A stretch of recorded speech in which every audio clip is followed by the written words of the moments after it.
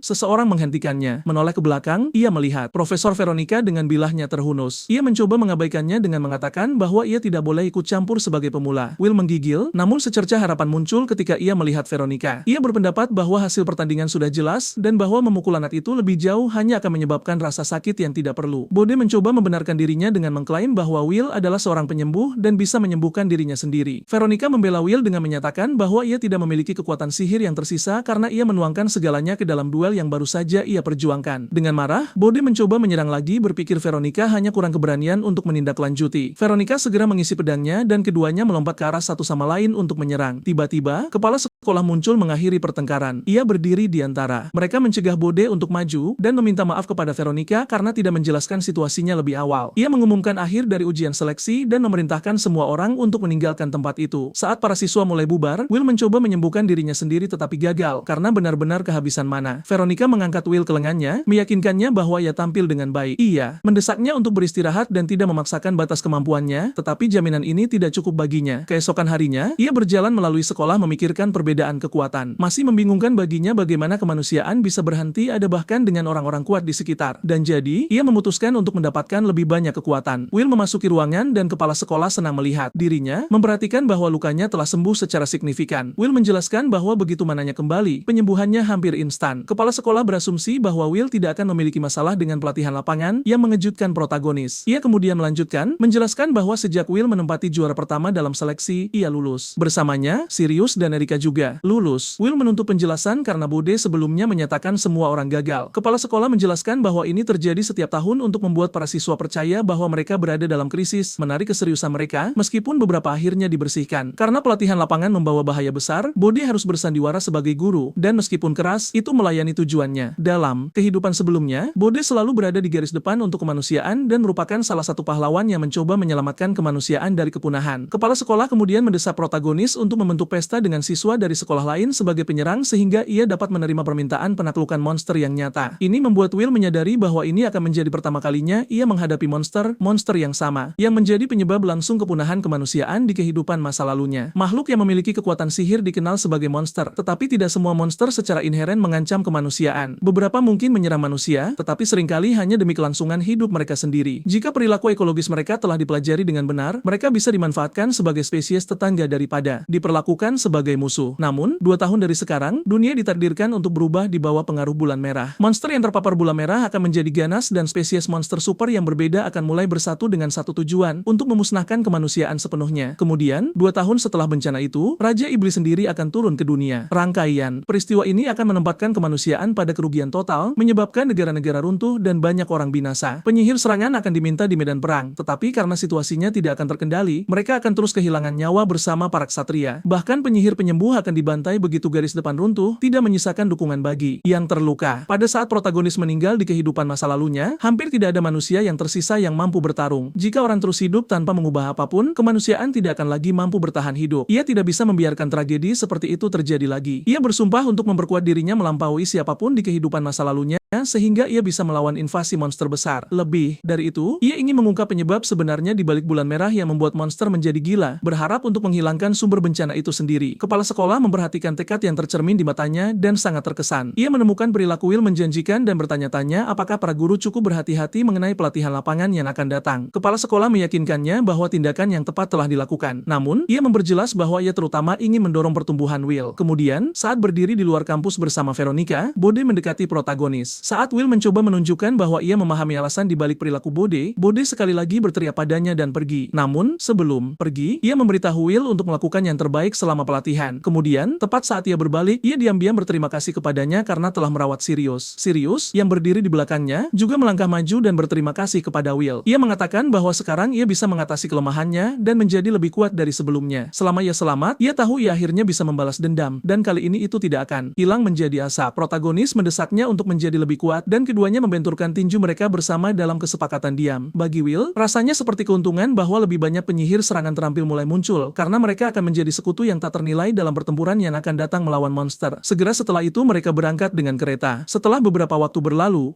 kabar tersiar bahwa hutan Dunkel telah di depan mata, dan rincian pelatihan akan segera ditinjau kembali. Veronica menjelaskan bahwa misi kali ini adalah membasmi goblin sebagai bagian dari tugas di dalam kegelapan hutan Dunkel. Ia pun mulai memandu 3 siswa dari Squartz, Heilig, dan Gilbern. Kemudian, ia berpaling pada Will dan memberitahunya bahwa dia akan membentuk kelompok berisi 4 orang. Kelompok tersebut akan didampingi oleh seorang guru dari salah satu akademi. Erika bertanya apakah anggota tim sudah diputuskan, dan Veronica meyakinkannya bahwa ia akan berada di tim yang sama dengannya. Meski Erika merasa terintimidasi oleh Veronica, ia merasa jauh lebih baik daripada harus berpasangan dengan orang asing. Tak lama kemudian, mereka pun diberitahu bahwa mereka telah tiba. Saat melangkah keluar dari kereta kuda, Veronica menyadari bahwa para siswa dari Gilbern sudah lebih dulu sampai di area tersebut. Sang protagonis merenung bahwa di kehidupan sebelumnya, ia tidak memiliki banyak kenalan atau koneksi. Tiba-tiba, seorang gadis berlari ke arah Will dan memeluknya erat, berseru betapa ia sangat ingin bertemu dengannya. Sang protagonis panik, benar-benar bingung siapa gadis ini. Dengan cepat, gadis itu memperkenalkan dirinya sebagai Marie Goldgrand, kepala sekolah dari Akademi Squartz sekaligus cucu dari Angram Goldgrand. Sang pahlawan terpaku mendengar perkenalannya karena ia mengingat gadis itu dengan sangat jelas dari masa lalunya. Ia tak menyangka akan bertemu kembali dengan gadis yang pernah ia obati di kediaman kepala sekolah, apalagi di tengah hutan ini. Melihatnya lagi membuatnya bertanya-tanya, bagaimana kabarnya selama ini, dan Marie dengan cepat meyakinkannya bahwa ia baik-baik saja. Seketika itu juga, Marie mulai meminta maaf, mengatakan bahwa ia tak pernah sempat berterima kasih dengan layak kala itu. Will menganggapnya ani lalu dan berkata itu bukan apa-apa, namun Marie bersikeras ingin membalas budi dengan melakukan sesuatu untuknya. Ia kemudian menjelaskan bahwa ia sama sekali tidak memiliki bakat dalam sihir, sehingga ia memutuskan masuk ke Akademi Gilbern dan mendedikasikan dirinya untuk mempelajari ilmu pedang. Berkat upaya tanpa lelah, ia berhasil menjadi siswa peringkat teratas dalam ujian seleksi akademi. Ia terkikik saat melihat betapa terkesannya sang protagonis. Will merasa sangat tergerak oleh pencapaiannya, karena baru beberapa bulan yang lalu Marie terbaring tak berdaya di ranjang. Namun dalam waktu sesingkat itu, ia berhasil mencapai posisi puncak. Sambil menggenggam tangan Will, Marie berkata bahwa mereka ditempatkan di tim yang sama karena talenta masing-masing, dan ia akan berusaha sebaik mungkin untuk membuktikan dirinya berguna bagi Will. Saat itulah, Will menyadari maksud sebenarnya dari sang kepala sekolah tentang menjaga cucunya. Sebelum ia sempat berpikir lebih jauh, Marie tiba-tiba menyeretnya untuk menyapa para siswa yang baru saja tiba dari Hailey. Dari kejauhan, Veronica dan Erika terkejut melihat betapa akrab dan cerianya mereka berdua. Di luar kereta dari Hailey, Marie bertanya apakah Ulen dan Terf ada di dalam. Tak lama, Ulen mulai melangkah keluar, berkata dengan tenang bahwa tidak perlu terburu-buru. Ia menyapa semua orang dengan ceria, mengungkapkan dirinya sebagai guru yang ditugaskan untuk tim mereka. Ulen adalah guru di Akademi Hailey, dan dalam kehidupan Will sebelumnya, Ulen dikenal sebagai penyihir penyembuh terhebat di masanya. Menyadari bahwa ia berada di tim yang sama dengan Ulen membuat hati Will dipenuhi kebahagiaan sejati. Setelah itu, Terf keluar dari kereta, dan Marie memperkenalkan diri. Namun, Terf mematung saat melihat mereka berdua berdua sedang berpegangan tangan. Secara alami, ia meminta perkenalan dari sang protagonis. Will pun memperkenalkan dirinya, dan Terf langsung berasumsi bahwa Will pasti seorang penyihir penyerang. Ulen kemudian memberitahu para siswa bahwa mereka bebas melakukan apa saja, dan ia hanya akan mengawasi mereka. Sikap santai ini mengejutkan semua siswa. Will mendekati Ulen dan bertanya apakah ia boleh memanggilnya guru. Ulen bertanya alasannya, dan Will menjelaskan bahwa ia juga menggunakan sihir penyembuh namun tidak pernah memiliki guru yang layak untuk melatih kemampuannya. Ia memohon agar Ulen sudi mengajarinya. Ulen berkata ia sudah pernah mendengar tentang Will sebelumnya, dan dengan senang hati setuju untuk mengajarinya sihir penyembuhan. Mari pun ikut berlari menyusul, bersikeras ingin memanggil Ulen. Guru juga jika Will melakukannya. Dari samping, Veronica mengamati betapa harmonisnya tim tersebut. Kemudian, saat misi pembasmian diberikan, setiap tim diinstruksikan untuk beroperasi dengan sebuah gubuk sebagai markas. Area laporan adanya goblin berada jauh di dalam hutan. Jadi Ulen, Mari, dan Will memutuskan untuk segera berangkat ke sana. Sementara itu, Terf, sang penyihir penyembuh, diperintahkan untuk tetap tinggal di markas guna menghindari garis depan sesuai dengan protokol tradisional. Saat mereka berjalan menuju area kemunculan goblin, Mari bertanya apakah Will benar-benar hanya akan berperan sebagai penyembuh di garis depan. Will menjawab dengan tenang agar Mari tidak perlu khawatir. Ia menjelaskan bahwa ia akan bertindak sebagai pengawas kelompok. Sebagai gantinya, membiarkan mereka bertarung bebas sementara ia mengawasi segalanya. Menganggap serius kata-katanya, mereka berdua menerima bahwa sang pengawas tidak memiliki aturan ketat. Perburuan goblin pun segera dimulai. Dalam satu gerakan cepat, Mari menebas sekelompok besar goblin sekaligus. Sang protagonis hampir tidak percaya dengan apa yang ia saksikan, mengingat bahwa baru beberapa bulan yang lalu Mari benar-benar terbaring sakit. Di adegan berikutnya, gadis berambut pirang itu menebas beberapa goblin dengan serangan pedang yang kuat. Melihat hal itu, pahlawan kita terkejut dan menyadari bahwa Mari mampu menyapu bersih area tersebut sendirian. Namun, lebih banyak goblin tiba-tiba muncul. Melihat situasi tersebut, mentornya, Ulen, berkomentar bahwa meski gadis pirang itu hebat dalam menerjang maju, ia kesulitan saat kalah jumlah. Ia kemudian memerintahkan pahlawan kita untuk mendukungnya dalam pertarungan, yang membuat sang pahlawan merasa bersemangat karena sudah lama ia tidak bertarung melawan monster. Mengaktifkan sihirnya, ia melompat maju dan mulai menebas goblin dengan tangkas. Setelah mengalahkan mereka dengan sedikit usaha, ia teringat pada pisau pemberian Profesor Veronica, instruktur berambut putih, mencatat ketajaman luar biasanya yang sangat membantu dalam pertarungan. Mari pun terpukau akan kehebatan Will, dan sang mentor menginformasikan bahwa tugas hari ini telah selesai, sehingga mereka harus kembali. Pada saat itu, Mari menyadari tubuhnya terasa jauh lebih ringan dari sebelumnya. Will menjelaskan bahwa ini berkat kemampuan penyembuhan sang mentor. Ia menyadari kekuatan sejati sang mentor terletak pada sihir pemulihannya yang begitu halus hingga sering tidak disadari. Meski dunia mungkin tidak mengakuinya, ia yakin mentornya adalah penyembuh terhebat di dunia ini. Malam harinya, mereka kembali ke rumah peristirahatan. Seorang anak laki-laki bernama Terf merasa lega melihat mereka kembali tanpa ada yang terluka. Mari, berkata ia, paham bahwa mentor mereka adalah penyembuh luar biasa, namun ia heran mengapa Ulen juga sangat berpengetahuan tentang pertempuran garis depan. Sang mentor menjelaskan bahwa garis depan adalah tempat di mana banyak orang terluka ditemukan, dan dengan mengobati mereka di sana, ia secara alami mendapatkan pengetahuan praktis. Terf menambahkan bahwa sang mentor sering bepergian antar lokasi, itulah sebabnya ia jarang mengadakan kelas reguler. Will menyadari risiko yang diambil Ulen demi menyelamatkan nyawa, dan ia tahu kehilangan sosok seperti Ulen akan menjadi kerugian besar bagi umat manusia. Ia juga tahu masih ada waktu sebelum peristiwa masa depan di mana sang mentor gugur. Namun untuk mengubah takdir itu, Will bertekad tidak akan membiarkan hal itu terjadi lagi. Sementara mereka menikmati malam yang damai, sekelompok goblin berkumpul di lokasi tersembunyi, merencanakan langkah selanjutnya untuk menyebarkan kehancuran lebih lanjut. Setelah itu, Will dan timnya kembali berangkat untuk misi pembasmian goblin. Mereka menerapkan apa yang telah dipelajari, dan kerja sama tim mereka semakin solid. Namun, di tengah razia rutin, mentor Ulen tiba-tiba memerintahkan semua orang untuk pulang. Will merasa bingung dengan keputusan ini, karena mereka belum bertemu atau mengalahkan satupun monster hari itu. Sang mentor menjelaskan bahwa goblin adalah makhluk yang sangat teritorial. Jika orang asing masuk ke wilayah mereka, biasanya mereka akan langsung menyerang, seperti hari-hari sebelumnya. Namun meski sudah sejauh ini, mereka tidak melihat satupun goblin, yang menandakan ada sesuatu yang salah. Ia memutuskan mereka harus mundur dan bergabung kembali dengan tim lain. Mari menunjukkan bahwa tim Profesor Veronica memiliki markas di dekat sini, jadi mereka bisa menuju ke sana demi keamanan. Setelah beberapa saat, mereka tiba di lokasi tim lain menginap. Betapa terkejutnya mereka saat menemukan teman sekelas Will, Erika, dalam keadaan terikat tali. Melihat ini, Mari bergegas maju untuk menyelamatkannya. Namun saat ia melangkah ke depan, ia tiba-tiba jatuh ke dalam lubang jebakan yang tersembunyi di tanah. Pada saat yang sama, rentetan anak panah ditembakkan ke arah sang mentor. Namun Will menepi semuanya dengan seketika. Ia kemudian menyadari bahwa sejumlah besar goblin telah mengepung mereka. Mari berhasil memanjat keluar dari lubang, dan keduanya bersiap untuk melawan. Namun, Will bertanya-tanya mengapa semua ini terjadi. Aktivitas monster seperti ini seharusnya hanya meningkat setelah bulan merah, yang masih 2 tahun lagi. Melihat situasi semakin memburuk, ia mengaktifkan kekuatannya dan memanggil beberapa golem kayu. Ia menginstruksikan Mari untuk tidak menyerang dari depan melainkan dari belakang. Sementara golem menahan para goblin, Mari menemukan celah dan melancarkan tebasan kuat di permukaan tanah yang membuat banyak goblin kalah seketika. Dan bagi mereka yang mencoba mendekatinya, Will menebas mereka. Melihat koordinasi mereka, sang mentor merasa puas dan bergerak untuk menyelamatkan Erika. Namun saat ia melangkah maju, sesosok monster boss yang kuat tiba-tiba muncul dari bawah tanah untuk menyerangnya. Melihat ini, Will merasa cemas karena ia tak boleh membiarkan mentornya mati seperti ini. Namun yang mengejutkan, saat monster itu menyerang, sang mentor menghindarinya dengan mudah. Mengambil kesempatan itu, ia menempelkan mantra sihir di punggung makhluk itu, membuatnya langsung tumbang. Will bertanya bagaimana ia bisa melakukan itu, dan sang mentor menjelaskan bahwa ia mempelajari gerakan tersebut dari Will sendiri. Namun, ia mengklarifikasi bahwa ia hanya membuat monster itu tertidur karena ia adalah seorang penyembuh dan tidak bertarung untuk melukai musuh. Setelah itu, mereka segera membawa Erika ke tempat aman sambil melarikan diri dari wilayah goblin. Sang mentor menggunakan sihir penyembuh padanya, dan Erika pun segera sadar kembali. Will kemudian bertanya apa yang terjadi dan mengapa ia sendirian. Erika menjelaskan bahwa misi kemarin berjalan lancar, namun segalanya kacau saat ia lengah. Ketika ia terbangun pagi itu, Profesor Veronica sudah tidak ada, meninggalkan catatan yang menginstruksikannya untuk tetap waspada. Saat ia mendiskusikan situasi tersebut dengan kedua rekannya, mereka menyuruhnya pergi mencari sang profesor. Ia menambahkan bahwa begitu masuk ke hutan, ia mencium aroma manis yang menyebabkannya kehilangan kesadaran. Mendengar penjelasan itu, sang mentor menyadari bahwa para goblin kemungkinan besar menggunakan obat tidur padanya. Ia juga merasa khawatir karena tampaknya para goblin bekerja sama dengan seorang ogre yang sangat tidak biasa. Namun, ia berkata tidak ada waktu untuk menganalisis lebih jauh. Mereka harus segera menuju markas Erika dan bergabung dengan kedua rekannya. Setelah beberapa waktu, mereka tiba di markas, namun tempat itu sudah hancur total. Mari bertanya-tanya bagaimana ini bisa terjadi, karena goblin sangat teritorial dan biasanya tidak meninggalkan area mereka sendiri. Ini berarti markas di luar wilayah mereka seharusnya aman. Melihat ini, Will menyadari bahwa ini adalah serangan yang terkoordinasi dan proaktif terhadap manusia, sebuah perilaku yang biasanya hanya terlihat setelah peristiwa bulan merah. Mentornya kemudian menggunakan kemampuannya untuk merasakan sekitar dan menemukan bahwa kedua rekan Erika telah melarikan diri ke tempat lain. Ia memerintahkan kelompok untuk berpencar, ia sendiri akan mencari mereka, sementara Will dan para gadis menuju ke tempat Terf untuk meninggalkan hutan. Will setuju dengan rencana itu, dan saat tiba di rumah peristirahatan, mereka merasa lega melihat Terf aman dan sedang menyiapkan makanan. Will memberitahunya bahwa mereka akan menjelaskan semuanya nanti karena harus segera pergi. Namun, saat melangkah keluar, mereka terkejut melihat ogre yang sama berdiri di sana, didampingi oleh pasukan goblin yang besar. Melihat ini, Will memberitahu para gadis bahwa mereka bertiga harus bertarung dan mengalahkan monster-monster itu sekarang karena ia yakin mereka mampu memenangkan pertempuran ini. Ia menginstruksikan Mari untuk tidak merangsek terlalu jauh seperti sebelumnya dan fokus mendaratkan tebasan biasa. Ia kemudian memanggil golem kayu lagi dengan sihirnya dan memerintahkan Erika untuk menghentikan para goblin dengan serangan api. Mengikuti instruksinya, Erika melepaskan api yang menjebak sebagian besar goblin untuk sementara waktu. Namun, Will menyadari bahwa sang ogre masih mampu bergerak menembus api tanpa kesulitan, sehingga ia memerintahkan golem untuk bertindak. Saat golem mencengkeram sang ogre, Mari mendapatkan celah dan melancarkan tebasan pedang yang kuat, membuat ogre itu terpental. Melakukan hal ini membuatnya merasa senang karena kerja sama mereka berhasil. Namun yang mengejutkan, tubuh ogre itu mulai beregenerasi kembali. Will menyadari bahwa serangan berulang tidak akan cukup untuk mengalahkannya. Ia paham mereka butuh strategi baru untuk menjatuhkan monster ini. Saat ia sedang memikirkan langkah selanjutnya, ogre itu tiba-tiba melemparkan seorang goblin ke arahnya. Namun ia menangkis dan menebas goblin itu seketika. Mari pun memukul mundur beberapa goblin dan berseru bahwa ia akan mengikuti instruksi Will dengan benar. Mendengar hal itu, Will menyadari dengan Erika menahan pasukan goblin dan Mari mendukung di depan, ia hanya perlu fokus pada sang ogre. Melompat ke arah makhluk itu, Will menyerang tubuhnya, yang membuat monster itu marah. Namun ia mendapatkan celah dan merapal sihir, amukan nyawa pada punggung ogre tersebut. Akibat serangan ini, tubuh sang ogre meledak dan ia pun kalah seketika. Melihat ini, Will menyadari bahwa monster itu tidak lagi bisa beregenerasi, dan kini hanya tersisa pasukan goblin untuk ditangani. Setelah beberapa saat, mereka akhirnya menghabisi sisa-sisa goblin dan merasa bangga atas kerja keras mereka. Namun, Will masih mencemaskan keberadaan tim lainnya. Tiba-tiba, ia melihat tornado di kejauhan dan menyadari bahwa Sirius, sang bocah tornado, yang menciptakannya. Will memutuskan bahwa mengikuti arah itu akan menuntun mereka ke tim lain. Setelah berusaha keras, mereka sampai di lokasi di mana Sirius dan tim lainnya telah mengalahkan lebih banyak goblin. Guru terkuat kemudian bertanya tentang mentor Will, Ulen. Tepat saat itu, sang mentor tiba bersama dua siswa yang sempat hilang. Will merasa lega melihatnya, dan sang mentor pun memberi selamat padanya karena telah mengalahkan ogre tanpa cedera sedikit pun. Guru terkuat merasa lega semua orang selamat, namun ia bertanya-tanya tentang keberadaan Profesor Veronica. Ia berkata mereka tidak bisa pergi sampai sang profesor kembali. Sang mentor menawarkan diri untuk tetap tinggal menjaga siswa lain, menyarankan agar mereka yang mampu menjaga diri pergi mencarinya. Mendengar ini, guru terkuat menugaskan Sirius dan Will untuk menjalankan tugas tersebut karena mereka cukup kuat. Memasuki hutan, Will memperkuat pendengarannya dan segera menemukan Profesor Veronica yang dalam keadaan benar-benar aman. Namun, ia terkejut melihat sebuah batu merah di tangannya, batu yang sama yang terkait dengan bulan merah. Sang profesor bertanya apa yang ia lakukan di sini. Will menjelaskan bahwa ia datang mencari mencarinya karena monster di area ini mengamuk dan mereka harus segera mundur. Veronica setuju, namun Will bertanya mengapa ia memegang batu itu. Ia meminta maaf kepada Will dan berkata belum bisa menjelaskannya sekarang, namun meyakinkannya bahwa ia tidak melakukan hal buruk. Setelah itu, mereka return ke rekan-rekan mereka dan kelompok tersebut kembali ke akademi. Keesokan harinya, Will bertanya-tanya apakah sang profesor terhubung dengan bulan merah. Namun ia sadar ia tak boleh meragukannya karena Veronica adalah kawan setianya di kehidupan sebelumnya. Saat ia sedang memikirkan hal ini, ia melihat Profesor Veronica sedang berbicara dengan seorang senior sekolah tentang sesuatu yang penting. Bersembunyi di dekat sana, ia melihat Veronica meminta izin cuti untuk urusan pribadi. Saat ia pergi, Will menyadari bahwa tindakannya pasti berkaitan dengan bulan merah. Untuk mencari tahu kebenarannya, ia memutuskan untuk membuntutinya. Setelah mengikuti secara rahasia selama beberapa waktu, Will akhirnya tiba di sebuah kota. Ia meyakinkan diri bahwa ia melakukan ini demi membersihkan nama Profesor Veronica. Melihat sekeliling, ia teringat di kehidupan sebelumnya. Setelah lulus dari Akademi Penyembuhan, aktivitas monster sudah menjadi masalah besar dan ia dikerahkan ke medan perang di berbagai wilayah. Ia yakin pernah mengunjungi kota ini sebelumnya. Pada saat itu, ia melihat Profesor Veronica sedang membeli roti madu di sebuah toko. Melihat ini, ia teringat memori dari masa lalunya saat ia pernah berbagi roti yang sama dengannya. Kala itu, ia menyebutkan bahwa ia berasal dari desa dan jarang menyantap makanan seperti itu. Namun sang profesor, yang lahir di keluarga pedagang di kota, sering menikmatinya. Ia menjelaskan bahwa ia selalu mampir ke toko roti setiap kali melihatnya. Sebagai kebiasaan pribadi, ia berkomentar bahwa ia tidak pernah tahu kapan hidupnya akan berakhir, jadi ia memilih untuk menikmati setiap momen. Ia kemudian bertanya pada Will apakah jika sesuatu yang buruk terjadi padanya, Will akan melindunginya, yang kemudian dikonfirmasi oleh sang pahlawan. Mengenang momen-momen itu, Will menyadari bahwa ia pernah berjanji untuk tetap di sisinya, namun pada akhirnya, ia gagal melindunginya. Namun, di kehidupan ini, ia bertekad mengubah takdir itu, dan untuk itu, ia harus mengungkap kebenaran di balik tindakan Veronica. Sambil terus mengikutinya, ia melihat sang profesor masuk ke sebuah gereja yang aneh. Will menaktifkan kembali kemampuan penyembunyian keberadaannya agar tetap tersembunyi dan mengikutinya ke dalam. Di dalam gereja, Veronica bertemu dengan seorang preman berambut ungu yang memberitahunya bahwa ia dipanggil untuk urusan penting. Ia memintanya menyerahkan barang yang telah didiskusikan sebelumnya, dan sang profesor menyerahkan batu merah yang sama. Melihat hal ini, si preman kagum, berkata bahwa dengan batu ini, tujuan lama gereja mereka akan segera tercapai seiring mendekatnya bulan merah sekali lagi. Mendengar ini, Will paham bahwa situasi ini memang terkait dengan bulan merah. Namun pada saat itu, kemampuan penyembunyiannya habis. Karena itu, seekor naga air merasakan kehadirannya dan menerjang untuk menyerang. Namun, sang profesor melangkah di depan Will dan menyelamatkannya dari serangan tersebut. Preman berambut ungu itu berkata ia sudah menginstruksikannya untuk datang sendirian, dan bertanya mengapa ia membawa bocah itu. Ia merasa kecewa, mengatakan ia benar-benar percaya Veronica bisa menjadi anggota baru ordo mereka. Sang profesor menjelaskan bahwa kehadiran Will di sini hanyalah kebetulan. Si preman kemudian berkata jika mereka membunuh Will di sini, ordo tetap akan menerimanya tanpa masalah. Namun, Veronica menolak untuk bergabung dan menyatakan bahwa ia hanya datang untuk menyelidiki situasi. Mendengar ini, Will merasa bingung dengan apa yang sebenarnya terjadi. Sang profesor kemudian menjelaskan bahwa pada hari ia meninggalkan markas, ia merasakan sesuatu yang aneh di hutan. Di sana, ia menemukan monster yang mengamuk dan sebuah batu merah. Saat ia mengalirkan sihir ke batu itu mulai bercahaya merah, dan preman ini tiba-tiba muncul. Ia memberitahu Veronica bahwa jika ia ingin tahu kebenaran tentang batu dan identitas mereka, ia harus menerima dua syarat. Pertama, ia harus menjaga batu merah itu tetap bercahaya, karena mereka akan menggunakannya untuk menguji kemampuannya. Kedua, ia tidak boleh memberitahu siapapun tentang hal ini dan harus mengikuti mereka ke tempat yang ditentukan untuk membuktikan kesetiaannya. Sang profesor kemudian berkomentar bahwa itulah sebabnya ia menyamar sebagai penyelidik rahasia untuk mengungkap identitas pria itu dan kelompoknya. Mendengar ini, Will merasa lega, menyadari bahwa Veronica bukanlah orang jahat. Si preman kemudian menuduh bahwa pernyataan sebelumnya tentang bergabung dengan Ordo adalah kebohongan. Ia melemparkan batu merah itu ke dalam air, menyebabkan beberapa naga air menjadi liar dan bersiap menyerang. Melihat situasi semakin genting, Will berkata ia bisa menangani separuh dari mereka dengan mudah. Namun, sang profesor melompat maju dan menebas semua kepala naga dalam satu serangan tunggal. Namun yang mengejutkan, naga-naga itu mulai beregenerasi karena mereka tetap hidup meski menderita luka parah. Melihat ini, Will melompat ke arah salah satu naga dan menusuknya dengan belatinya. Saat melakukan itu, ia menyadari sesuatu yang aneh bahwa tubuh naga itu terasa sangat lunak. Menyadari ada sesuatu yang mencurigakan, ia menyuruh sang profesor mundur karena ia akan menguji sesuatu. Mengaktifkan kemampuan penguatan fisiknya, Will menarik naga itu yang seketika mengungkap wujud aslinya. Ternyata, naga-naga itu tidak nyata. Mereka hanyalah tentakel dari monster gurita raksasa yang menyerang mereka dari tempat tersembunyi. Pada saat itu, saat si preman menyadari bahwa monster aslinya telah terungkap, ia berkomentar bahwa ia harus terjun ke dalam pertempuran sendiri. Itulah sebabnya ia mengeluarkan tombak yang kuat untuk menyerang mereka. Will menginstruksikan sang profesor untuk menangani monster gurita tersebut, menjelaskan bahwa pedang sihirnya akan jauh lebih efektif melawan tubuh lunaknya. Saat ia tanpa ragu, Will menggunakan sihir penguatan fisik padanya dan meyakinkannya bahwa ia akan segera kembali setelah membereskan preman ini. Will kemudian melompat ke arah si preman dengan kecepatan luar biasa dan mencoba menyerangnya dengan belati. Namun, si preman dengan mudah menangkis serangan itu dan dan menyerang balik dengan tombaknya, membuat Will terdorong mundur. Namun, ia menyadari Will berhasil memberikan luka kecil di wajahnya. Itulah sebabnya ia menggunakan sihir penyembuh untuk mengobati luka itu seketika. Melihat hal ini, Profesor Veronica memberitahu Will bahwa preman ini mirip dengannya, seseorang yang bisa menyembuhkan sekaligus bertarung. Si preman kemudian berkomentar bahwa Will memiliki bakat alami dan berkata ia ingin memperkenalkannya kepada orang lain dari organisasi mereka. Ia bertanya apakah Will tertarik untuk bergabung dengan ordo mereka. Namun Will menolak tawaran itu, menyatakan bahwa ia tidak akan pernah menjadi bawahan mereka. Mendengar ini, si preman menyatakan bahwa jika demikian masalahnya, ia harus membunuh Will di sini. Ia melompat lagi untuk menyerang dengan tombaknya, namun Will menangkisnya dengan mudah. Sambil bertarung, Will berpikir bahwa masih banyak hal yang belum ia pahami, seperti tentang ordo, batu merah, serta hakikat dari sihir penyembuhan dan serangan. Namun, ia yakin jika ia bisa mengalahkan preman ini, ia bisa mengungkap kebenaran di balik segalanya dan mencegah tragedi yang akan datang. Berpikir demikian, ia melancarkan tendangan kuat yang membuat sang penjahat terdorong mundur. Melihat kekuatan sang pahlawan, si penjahat sadar bahwa pertarungan ini bisa membuatnya kalah. Itulah sebabnya ia mengaktifkan jurus korupsi tubuh, menyebabkan lengan kanannya bermutasi menjadi bentuk yang jauh lebih besar. Sang pahlawan paham bahwa ini melampaui peningkatan fisik atau sihir penyembuhan biasa. Ia menuntut tahu siapa yang mengajarinya teknik terlarang itu. Si penjahat mengungkapkan bahwa semua yang dipelajarinya berasal dari ajaran sang ordo. Ia menjelaskan bahwa sebelum bergabung, ia hidup tanpa arah sebagai penyembuh di unit sihir, hanya menuruti perintah atasan yang angkuh. Ia percaya dunia ini penuh orang yang tak layak untuk diselamatkan, dan ordo itu memberinya tujuan serta kekuatan, membuat hidupnya akhirnya bersinar. Mendengar itu, sang pahlawan menegaskan bahwa perbuatan si penjahat sangat salah, memperingatkan bahwa jika diteruskan, banyak orang tak bersalah akan mati. Mengatakan itu, sang pahlawan menyerang lagi, namun si penjahat menangkisnya dengan mudah. Ia memukul sang pahlawan dengan lengannya yang besar hingga sang pahlawan terhempas ke dinding. Sang pahlawan teringat mentornya, Uren, Profesor Veronica, dan semua orang yang tewas di kehidupan sebelumnya. Karena kenangan itu, ia bangkit kembali dan menggunakan sihir penyembuhan untuk memulihkan lukanya. Ia berjanji tidak akan memaafkan penjahat itu dan akan membunuhnya dengan menyakitkan. Keduanya kembali bertukar pukulan, namun sang pahlawan berhasil memberikan kerusakan fatal. Mendapatkan celah, ia melayangkan pukulan kuat ke dagu si penjahat, membuatnya terhuyung dengan luka serius. Setelah itu, sang pahlawan melihat Profesor Veronica dan menyadari bahwa ia telah mengalahkan monster gurita itu dengan teknik pedangnya. Sang profesor menjelaskan bahwa kemampuan regenerasi makhluk itu sangat kuat. Itulah mengapa butuh waktu lama untuk mengalahkannya. Sang pahlawan mendekati penjahat yang terluka untuk menginterogasinya. Dengan menodongkan belati ke lehernya, ia bertanya siapa ordo itu dan apa tujuan sebenarnya. Namun, si penjahat menolak bicara karena tak mau mengkhianati atasannya. Sebagai balasan, ia tiba-tiba menusukkan belati itu ke lehernya sendiri dan langsung tewas. Ia merasa lega sejenak karena ia sangat setia kepada rekan-rekannya. Tapi tiba-tiba, ia bangkit kembali dan luka-lukanya lenyap sepenuhnya. Terkejut, ia bingung apa yang terjadi karena ia ingat betul rasa sakit saat sekarat. Sang pahlawan menjelaskan bahwa ia langsung menyembuhkannya tepat setelah ia mati. Mendengar itu, si penjahat berkata hal mustahil bagi penyembuh biasa. Namun, sang pahlawan menegaskan bahwa ia bukan penyembuh biasa dan akan menjadi penyembuh terhebat di dunia di masa depan. Ia memperingatkan bahwa ia bisa mengulangi proses ini, membunuh dan menyembuhkannya berkali-kali jika perlu. Ia memaksa si penjahat mengungkapkan segalanya tentang ordo. Si penjahat ketakutan, sadar tak punya pilihan selain jujur. Namun tiba-tiba, sesuatu aneh mulai terjadi pada tubuhnya. Melihat itu, sang profesor memperingatkan pahlawan untuk segera menjauh. Seketika itu juga, tubuh si penjahat meledak hingga ia tewas seketika. Sang pahlawan mencoba menyembuhkannya, namun menyadari itu sia-sia karena energi kehidupannya telah lenyap sepenuhnya. Ia merasa bersalah karena mereka kehilangan satu-satunya kesempatan untuk mendapatkan informasi. Namun, Profesor Veronica menenangkannya bahwa setidaknya ia selamat dan menyarankan mereka segera kembali ke Akademi Quartz. Dalam perjalanan pulang, sang profesor berkomentar bahwa mereka telah mempelajari beberapa hal penting, termasuk adanya fenomena aneh di dunia. Ia menambahkan bahwa ia senang ikut pelatihan lapangan ini. Ia mengaku bahwa ia bersikeras untuk ikut hanya karena khawatir pada Will. Pahlawan kita bertanya bagaimana ia terpikir menggunakan mana untuk serangan. Ia menjelaskan bahwa ia berasal dari keluarga pedagang yang memberinya banyak kesempatan berinteraksi dengan penyembuh dan penyihir serang. Ia menyebutkan juga pernah mendengar ide serupa dari seseorang saat masih muda. Saat sedang berbincang, ia tak sengaja melihat toko roti dan mengajak untuk membeli roti. Setelah menghabiskan momen damai bersama, mereka kembali ke akademi, di mana sang pahlawan kemungkinan akan dimarahi karena pergi tanpa izin. Di tempat lain, seorang wanita ular memasuki kantor dan menemukan hewan peliharaannya telah membunuh seorang anak di dalam. Dengan melihat batu merah, ia berujar akan mengikuti instruksi ordo bagaimanapun caranya dan menyebarkan kehancuran sebesar mungkin.